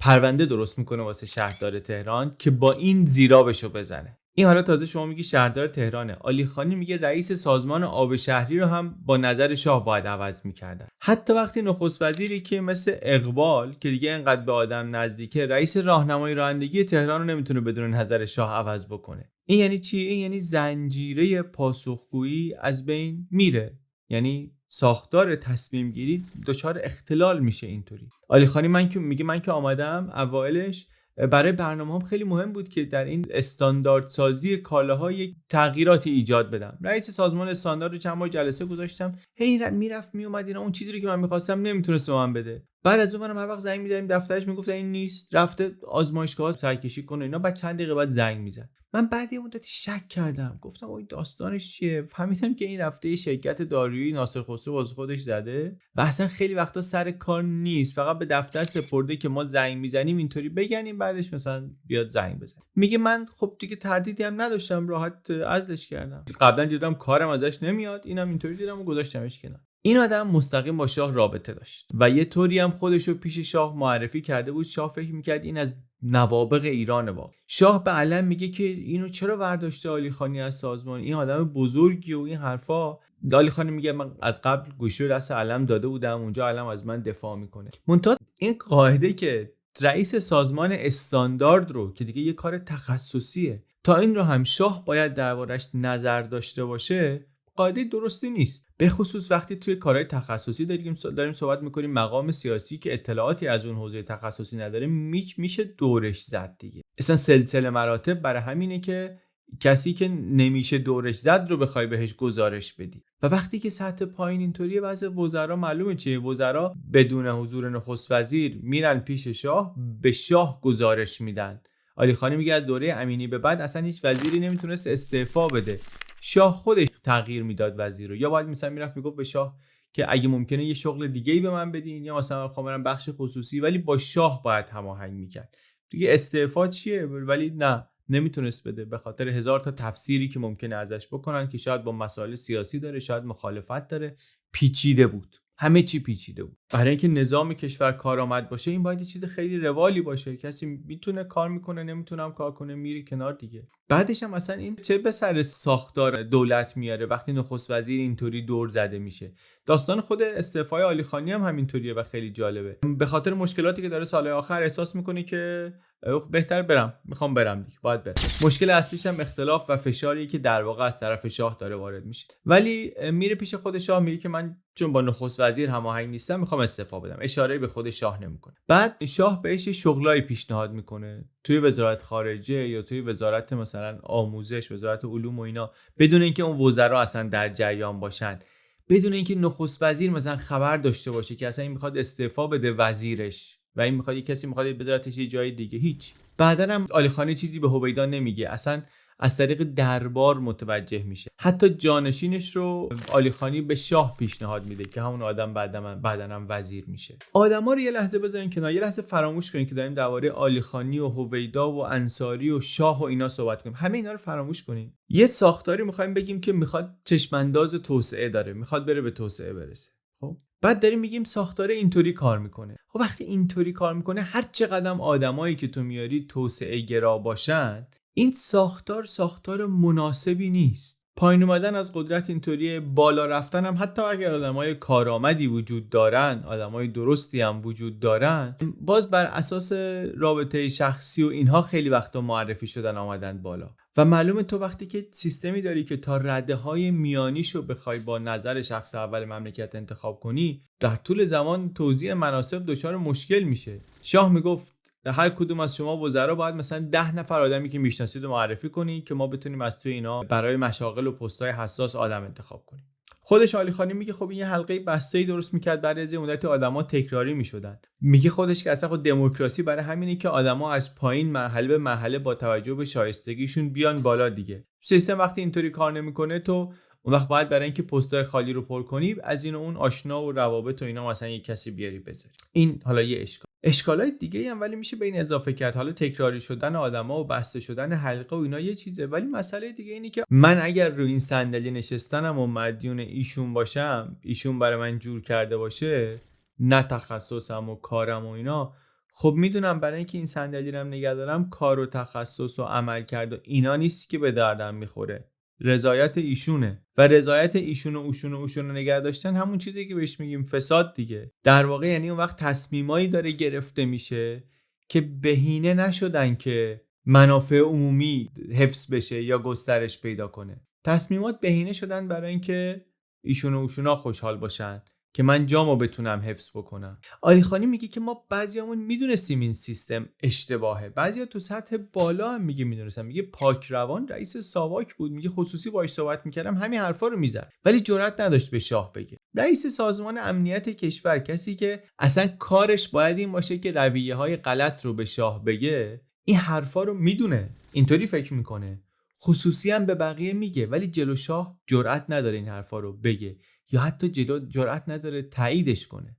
اون وقت اداره مملکت هم میشه چی؟ اداره مملکت هم میشه کنترل کردن قدرت، موازنه کردن این آدمای قدرتمند با هم دیگه. کشور در خیلی زمینه‌ها داره پیشرفت میکنه، جلو میره، ولی نگاه میکنی چطوری داره قدرتمندا رو موازنه با هم میکنه، میگه این که همون دربار قاجاره که ناصرالدین شاه هم همینطوری اینا رو با هم دیگه موازنه میکرد.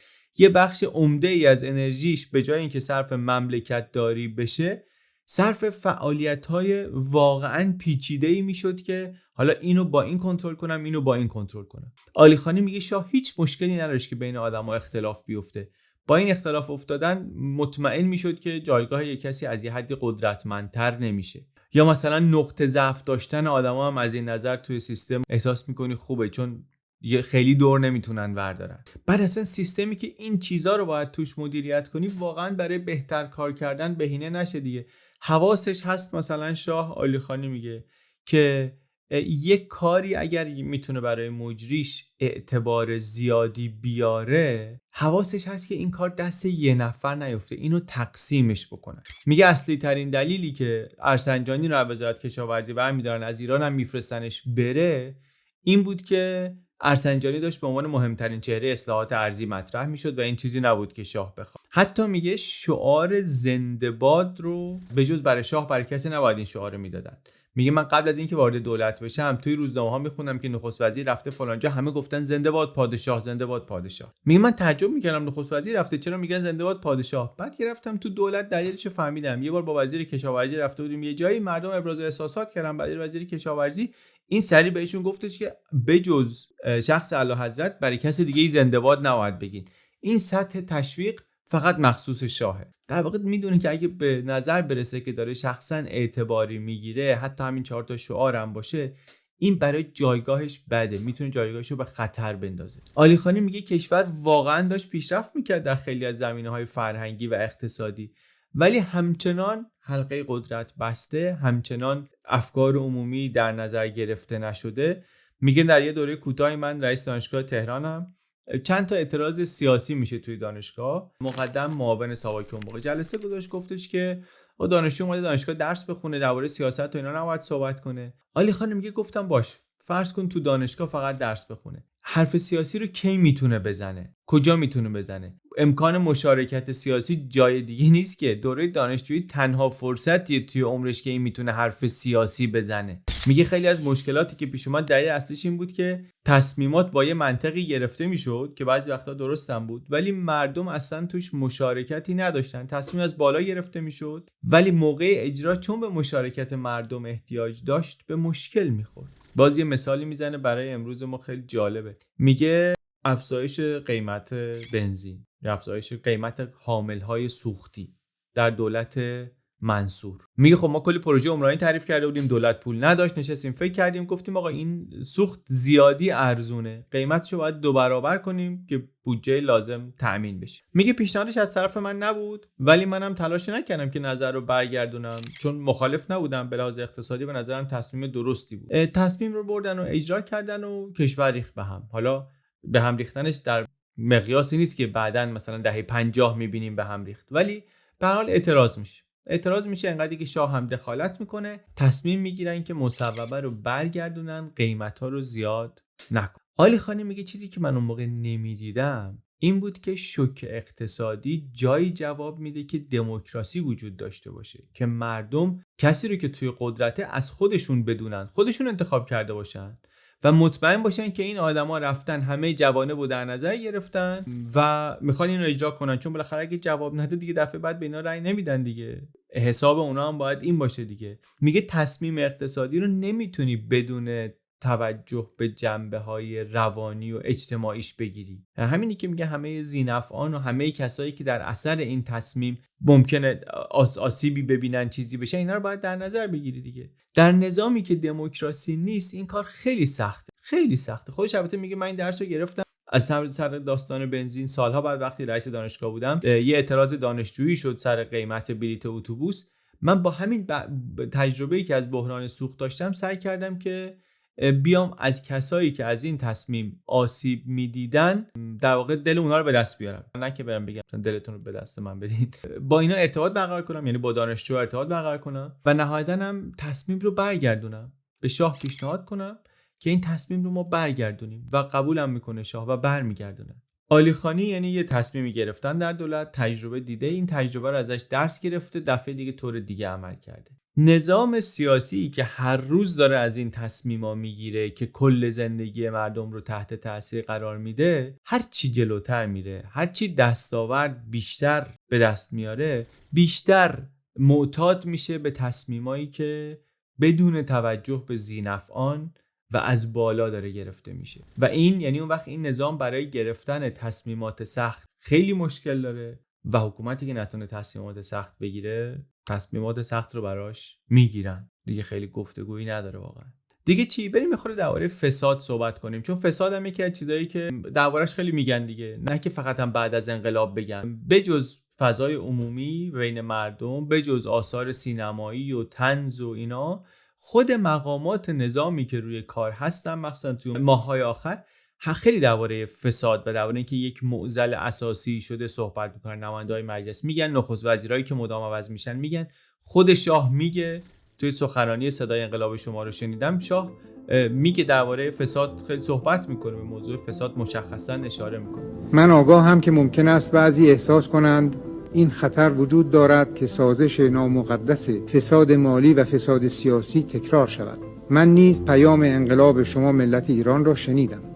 عالیخانی به عنوان یک کسی که توی زیر مجموعه‌اش ثروت خیلی زیادی درست شده، ولی کسی هیچ وقت درباره فساد عالیخانی من ندیدم صحبتی بکنه، بر من مهم بود که ببینم درباره فساد چی میگه. یه بخشی از صحبتاش همون کارهایی که کردن، که مکانیزمایی که عوض کردن، که اون عادتایی که مراجعین به وزارتخونه داشتن که با پیشنهادی اینا کارشون رو پیش ببرن، این عادت‌ها از سرشون بیفته، چون ببینن که این کار نمیکنه. میگه یه بار یه صاحب معدنی از طریق دوستم به من معرفی شد، اصرار که شما رو ببینم درخواست کرد، اومد و بعدم بررسی کردیم، دیدیم که نه حقم داره و دستور دارم که رسیدگی بشه و کارش که راه افتاد.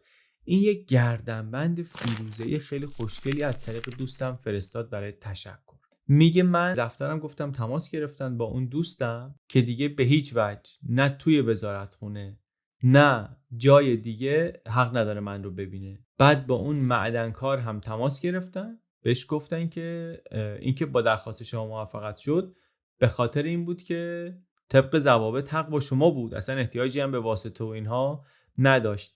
یه بار دیگه هم اگر تکرار بشه این کار، شما میری تو لیست سیاه وزارتخونه. میگم مثلا نمیدونم لیست سیاه چی هست، لیست سیاه داریم نداریم، ولی اینو گفتم چون باید یه واکنش شدیدی میدادم که خبرش بره آدما بترسن. از معاوناش هم چیزای مشابه تعریف میکنه، از نیازمند و از شیرزاد میگه دفعه کارش به کتککاری کشید تو دفتر با یه یارویی که پول آورد و طرف یکی. در واقع یه نفری به یه قالیچه فروشی سفارش داده بود، یه قالیچه نفیسی برده بودن در خونه آقای نیازمند تحویل بدن.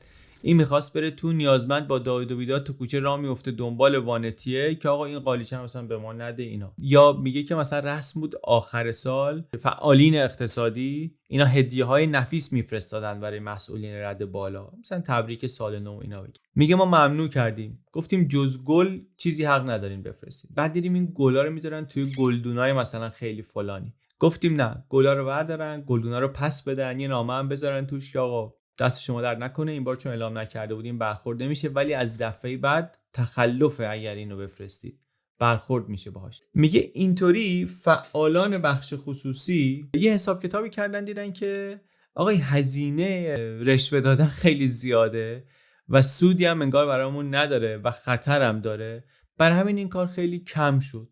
و میگه چون کم شد، چون این روش جواب داد، منم وایسادم سفت. وقتی ماجرای دولو پیش اومد گفتم که من نمی کنم، چون میدونستم اگه بکنم این میپیچه و بعد بپیچه دیگه همه کاری که من براش زحمت کشیدم، وقت و انرژی گذاشتم، همه از بین میره. خیلی هم اینجا مهم نیست که این آدمی که توصیه داره براش میشه و اینا پست رسمیش چیه. میگه مثلا دولو پست رسمی مهمی نداره، رئیس سازمان خاویاره، ولی خب دوروبر مقامات و دوروبر شاه خیلی هست، مشهورم هست به فساد. میگه اصلا پلیس سوئیس توی سفر اینو می‌خواستن بگیرن، برای اینکه مشکل دیپلماتیک پیش نیاد منصرف شدن. عالیخانی میگه ولیان وزیر تعاون برای اینکه خودشو به دولو نزدیک کنه که اون پیش شاه هواشو داشته باشه واسش تریاک جور میکرد. آقای ولیان وزیر اصلاحات ارضی اومد جلو منو گفت این امیرهوشنگ دولو چه جور آدمیه؟ گفتش که نه، همین برای اینکه من با اون هستم خوندم که چه جور آدمیه. گفتم دوست کثافت جاکش.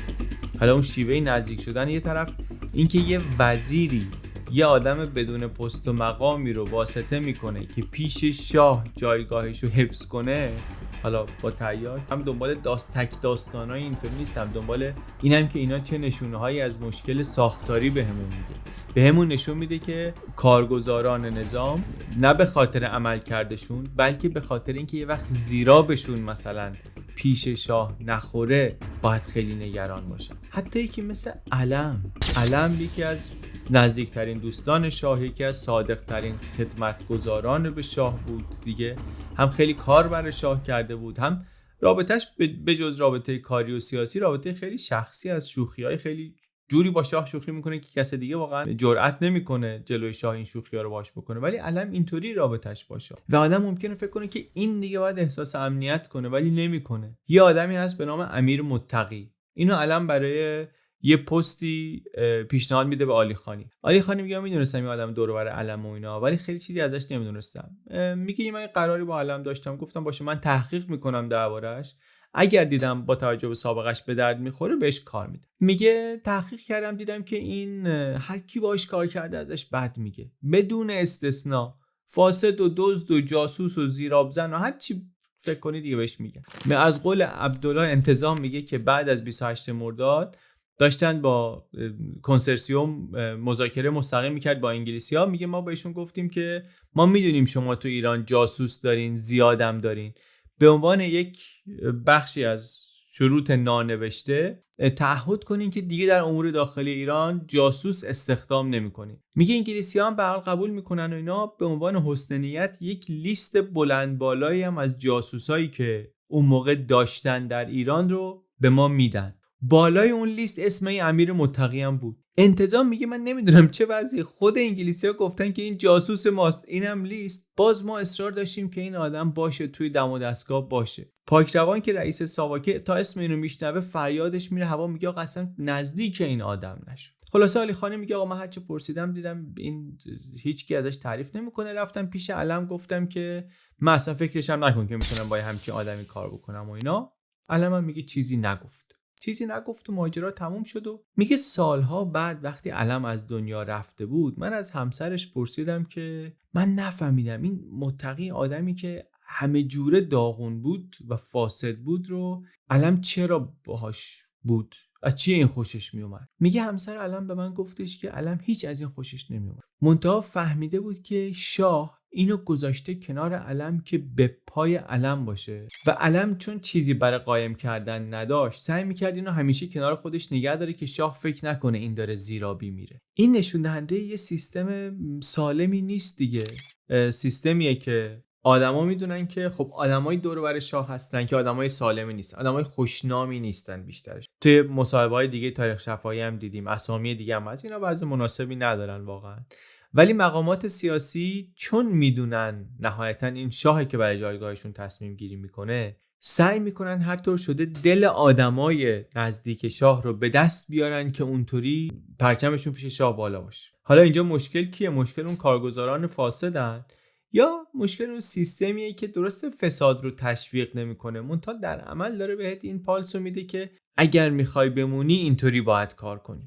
و وقتی اینطوری سیستم فاسد میشه، وقتی فاسد میشه شاه مثلا میخواد بازرس شاهنشاهی بذاره همه جا کنترل کنه، ولی مسئله از این نیست که یه نفر دو نفر فاسدن، مسئله شکل روابطه، چون اینطوری اون بازرس هم خودش فاسد میشه، یه حلقه‌ای به زنجیره فساد فقط اضافه میشه، هزینه فساد هم همش بیشتر میشه، دور باطلیه. باز دوباره میگم یه اسکیلش چیزی بوده که اون موقع دیدیم، یک چیز سهمگینش همونیه که در سالها و مخصوصا در دهه‌های اخیر دیدیم. ولی اینکه فساد سیستمی میشه مشخصه از یکی دوتا آدم فاسد نمیاد، از مکانیزمی میاد که درست طراحی نشده و درست کار نمیکنه. دیگه چی؟ دیگه دوتا موضوع دیگر هم میخوام ببینم علی خانی دربارشون چی میگه. یکیش هویدا رو خب علی خانی از قدیم باهاش خیلی دوسته، اصلا به واسطه دوستی با هویدا هم وارد کار وزارت نفت و اینا شده. اول میگه هویدا آدمیه که هم باسواده، هم تحلیل سیاسی داره، هم شم سیاسی داره، هم از لحاظ فکری از بقیه نخست وزیرها، حتی از علم که من تجربه کاریم باهاش خوب بود، بالاتر هویدا. منتها یک مشکل خیلی بزرگی داره و اونم اینی که نگه داشتن صندلیش براش خیلی مهمه. از همه چی مهمتره. بر همینم هیچ چیزی نمیگه هیچ وقت که در مقابل نظر شاه باشه و این انقدر ادامه پیدا میکنه که اصولا هویدا عادت میکنه هیچ تصمیم مهمی رو نگیره. میگه هیچ کدوم از نخست وزیرای قبل از هویدا انقدر حاضر نبودن که هر چی شاه میگه رو بپذیرن. میگه یه بار وقتی من از وزارت اقتصاد رفته بودم کنار، رئیس دانشگاه تهران شده بودم، سر گفتم افزایش کرایه اتوبوس، اینا اعتراضات دانشجویی شده سال 48 قبل از اینه که قضیه سیاه‌کل بشه و فضای جامعه بره تحت تاثیر فعالیت گروه‌های چپ مسلح و خیلی امنیتی بشه و اینا. شاه هم ایران نیست، خارج. نخست وزیر جلسه امنیتی برگزار میکنه، رئیسای دانشگاه‌ها میان و چیکار کنیم اینا. یه بحران خیلی بزرگی نیست. میگه خیلی بحث میکنیم به این نتیجه نمیرسیم.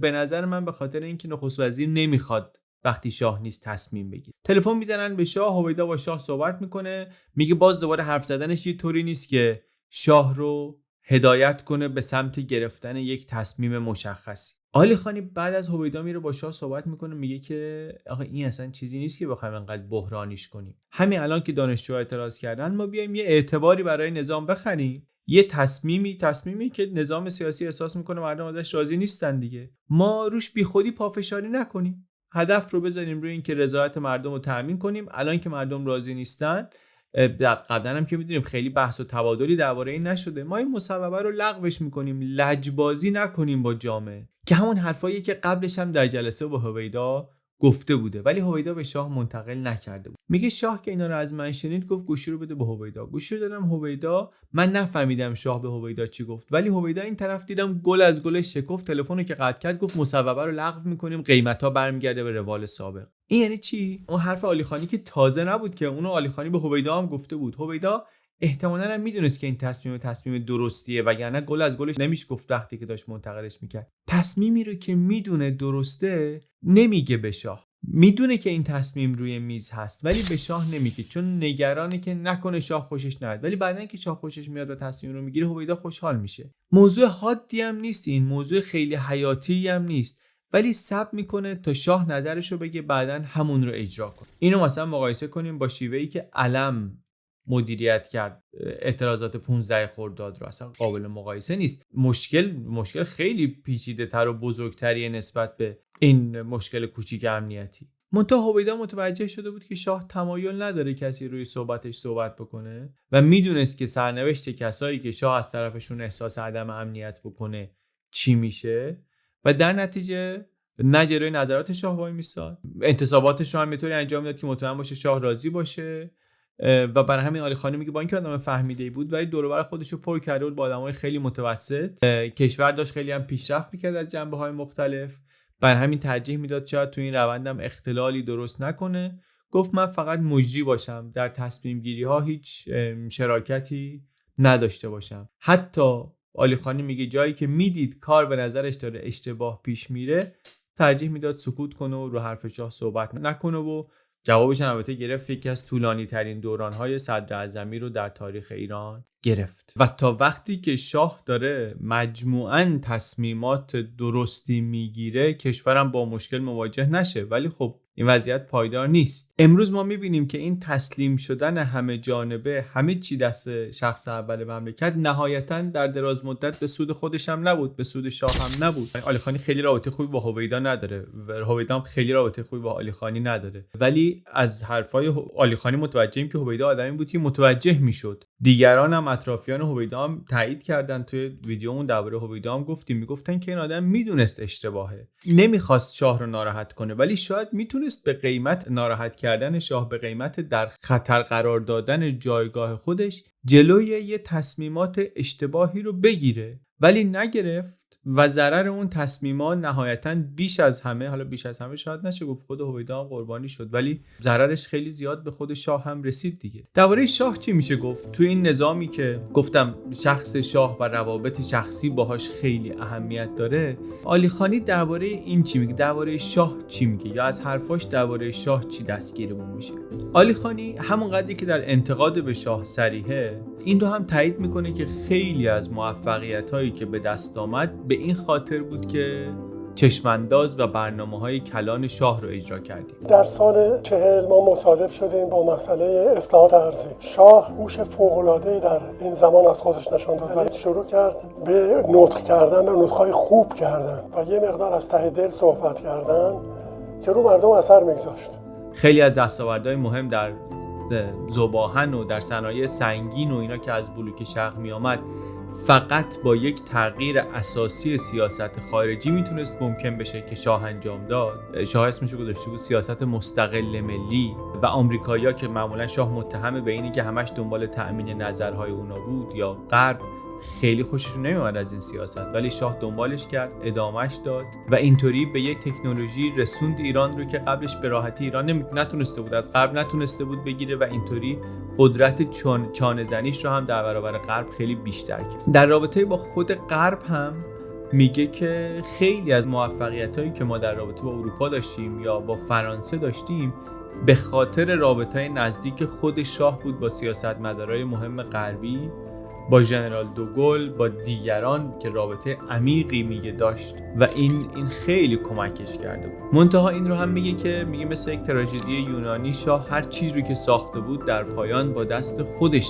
قرار بود انگار نابود کنه و از بین ببره. میگه که اون دوره‌ای که من بودم، یعنی دوره حضور خودش رو، میگه من 2 شاه مختلف میبینم. میگه شاه از اصلاحات ارضی تا جشن تاجگذاری یه شاه از جشن تاجگذاری تا جشن‌های 2500 ساله یه شاه دیگریه. توی اون دوره اول با همه بالا پایینا یک پادشاه مترقی اصلاح طلبی داری که یک چیزی مثل اصلاحات ارضی رو رهبری میکنه، تغییر بزرگی مثل اصلاحات ارضی رو جلو میبره. دوره‌ای که به قول علیخانی نفوذ اطرافیان شاه و خانواده سلطنتی هنوز کم، قابل تحمل، شاه خودش رو وارد هر موضوعی نمیکنه. توی دوره دوم ولی هم اعتماد به نفسش زیاد شده، هم به بعضی از اطرافیانش به نظر علیخانی خیلی بال و پر داده. شخصا میخواد کشوری رو اداره کنه که روز به روز داره پیچیده تر میشه، روابط اقتصادیش، روابط اجتماعیش، و درست اون جایی که باید همه چیز با یه سیستم سیاسی متناسب با این پیچیدگی پیش بره، سیاست مسیر برعکس میره، روز به روز شخصی تر میشه و شاه میاد توی همه مسائل مخصوصا اقتصاد دیگه احساس میکنه که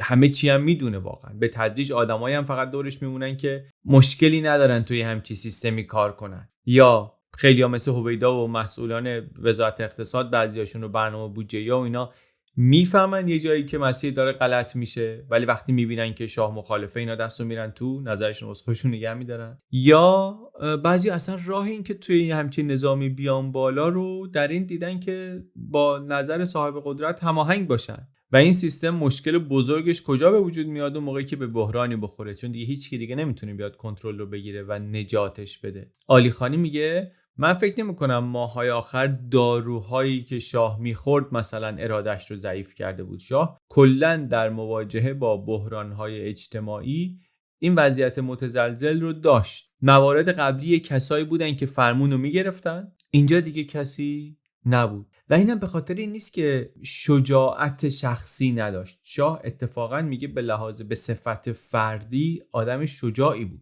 میگه وقتی که شاه سال 44 ترور شد، من چند دقیقه بعدش طبق قراری که داشتم وارد کاخ شدم. همه چی به هم ریخته است، همه چی آشفته است اینا. شاه به من گفتش که بریم تو اتاق و بعد از چند دقیقه درباره مثلا اتفاق اینا صحبت کردن گفت حالا شما گزارش تو بده. میگه من گفتم که آقا تو این وضعیت ترور داشتی میشدی دیگه، همه چی هم به هم ریخته است، من برم حالا بعدم بیام درباره موضوعات اقتصادی صحبت کنیم. گفت نه ادامه بدیم. و بعدم که ادامه دادیم من صحبت میکردم، گزارش میدادم، سوالای دقیقی میپرسید، معلوم بود که واقعا همه حواسش به گزارش منه. تا اینکه فرح وارد شد و سراسیمه بود و حالش اینطوری بود و دیگه جلسه نصف کارمون. میگه دیرتر همون روز با یه مقام خارجی ملاقات داشت، اونم برگزار کرد. بعدن علیخانی میگه من با اون صحبت کردم، اونم مثل من جا خورده بود از این که یه آدمی که صبح تا دم مرگ رفته چطوری اینقدر خونسرد در ملاقات در جلسه یه چیزی رو پیگیری میکرده که کلا انگار در یه دنیای دیگه است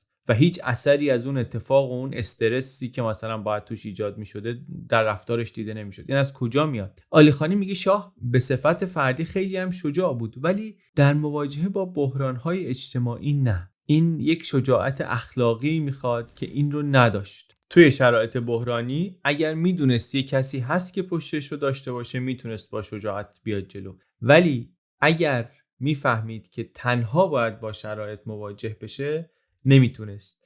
و با اون مدل رفتاری که شاه پیش گرفته بود، اون آدم‌هایی که به معنی واقعی شجاع باشن، استقلال رأی داشته باشن، اینا از دور و برش رفته بودن و کسایی که مونده بودن آدمایی بودن مثل شریف امامی که مثلا در شرایط عادی خیلی تظاهر به قدرت و اینا میکنن، ولی وقتی موقع عمل میشد خیلی ضعیف و بی‌خاصیت از آب در اومدن. میگه اتفاقی نیست که توی نظام سیاسی این آدمای بی‌خاصیت موندن آخره. علی خانی میگه شاه کلا بعدش نمیومد که آدمایی که باشون کار میکنه نقاط ضعف خیلی مشخصی داشته باشن و خب با این آدما طبعا در روز بحران کار رو نمیشه در آورد. این آدما اون شخصیت قوی رو ندارن، اون توانایی رو ندارن و اصلا علت تو سیستم موندنشون چیزای دیگه است، نه تواناییشون. بر همین نجات سیستم از اینا بر نمیاد.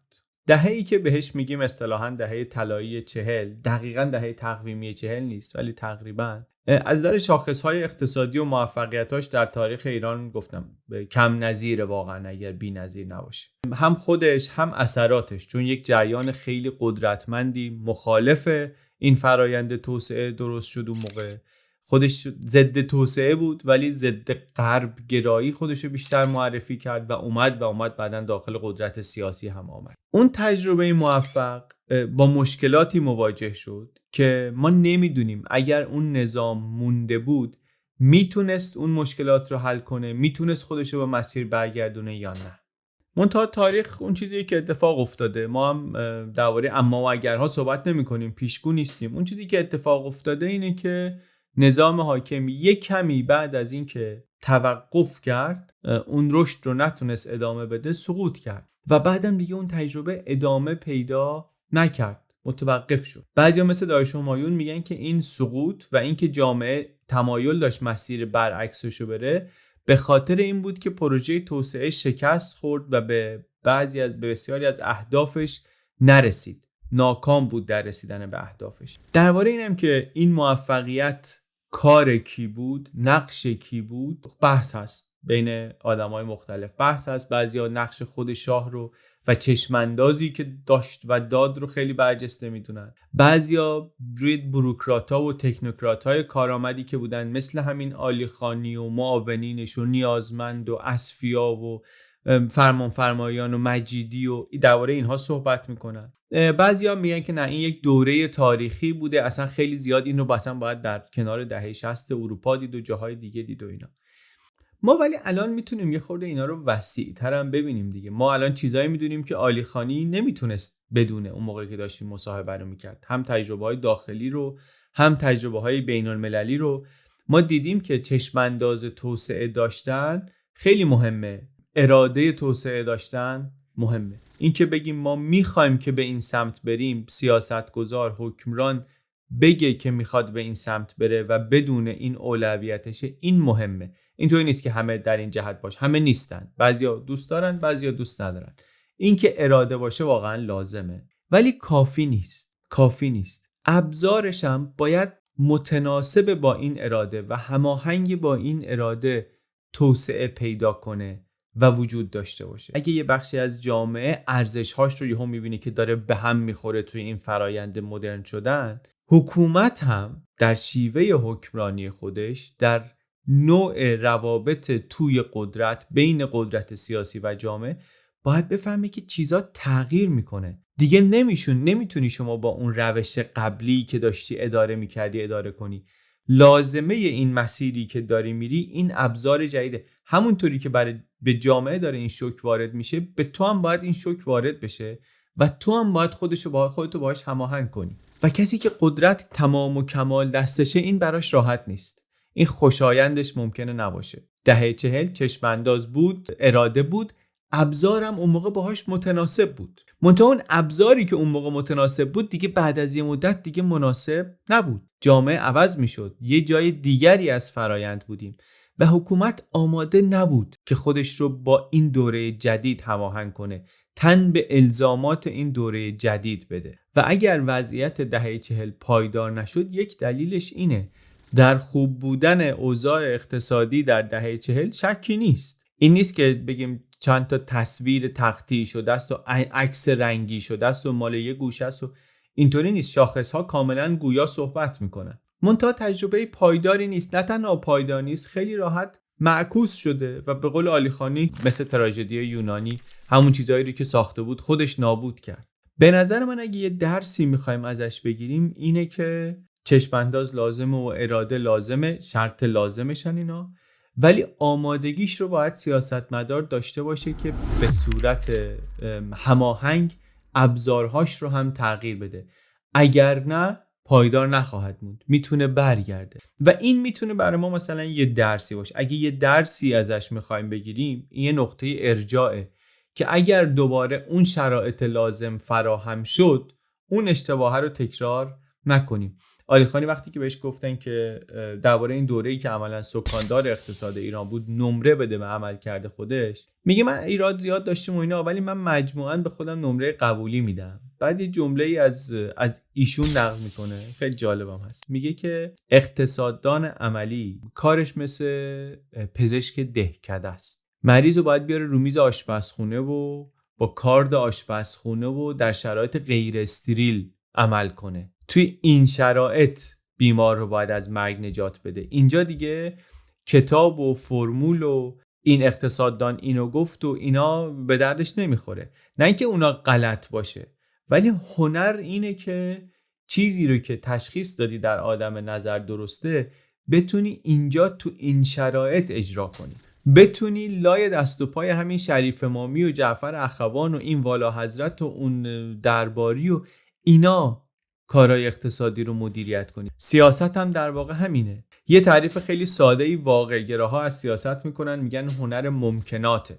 هنر تعیین اهداف بزرگ نیست. اصلا هدف جدا از ابزار و امکانات و اینا تعریف نمیشه. خیلی راه حلای شیکی هستن و درستی هستن، در خلأ درستن. اگر همه جامعه، همه نخبه ها به حرف تو گوش کنن، احتمالاً با اون راه حلا میشه کشور رو به سمت دروازه های تمدن بزرگ برد. منتها در عمل اینا ممکنه خیلی به کارت نیان. سیاست اینه که شما شرایط اجتماعی و فرهنگی و اقتصادی و وضعیت موجود رو فرض بگیری، بعد این رو بخوای به وضعیت بهتری تبدیل کنی و بعدم آماده باشی در ازاش از خیلی چیزا، از جمله قدرت مطلقی که انقدر توش هم فکر میکنی خوب هستی، بگذری. ممکنه مجبور باشی کاری رو که مطمئنی درسته بذاری کنار، به خاطر اینکه نمیتونی به اندازه کافی براش پشتیبانی اجتماعی به دست بیاری.